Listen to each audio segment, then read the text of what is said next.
ଆମର ଏଇଟା ଓସ୍ତ ଗଛ ଭଜା ଦେଖନ୍ତୁ ତା ପତ୍ର ଯେଉଁ ଚିହ୍ନି ପାରୁଥିବେ ଆମର ଏପଟେ ଭାଉଜ ରୋଷେଇ କରୁଛନ୍ତି ଏପଟେ ଭଜା ହବ ଓସ୍ତ ଗଛ ଭଜା ଦେଖ ଏଠି ପତ୍ର କେତେ ସୁନ୍ଦର ଲାଗୁଛି ଆଉ କେଉଁମାନେ ଖାଇଛନ୍ତି ୟାର ଭଜା ଓସ୍ତ ଗଛର ଅଗ ଭଜା ଯେଉଁମାନେ ଖାଇଛନ୍ତି କମେଣ୍ଟରେ ଟିକେ କୁହନ୍ତୁ। ଏଇ ଦେଖ ଏଇଟା ତାର ଖୋଲା ହବ ଏଇ ପତର ଗୁଡ଼ା ଏମିତି ସବୁ ଖୋଲା ହବ ଆର ସବୁ ସିଷ୍ଟମ୍ ଅଛି ଏଇଟା ଖୋଲିକି ଏଇଠି ଭାଉଜ ଗୋଟେ ଖୋଲିଦେବେ ଭାଉଜ ଗୋଟେ ଖୋଲିଦେଲ ଗୋଟେ ସେ ଦେଖନ୍ତୁ କେମିତି ଖୋଲା ହେଉଛି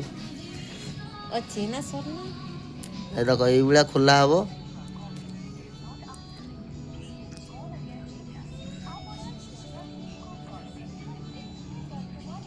ଏମିତି ଖୋଲା ହେଇକି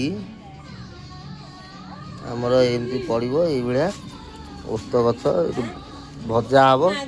ଯେଉଁମାନେ ଖାଇବାକୁ ଆସୁଛନ୍ତି ଆଉ ଆସ କମେଣ୍ଟରେ କୁହ କେଉଁମାନେ ଖାଇବେ।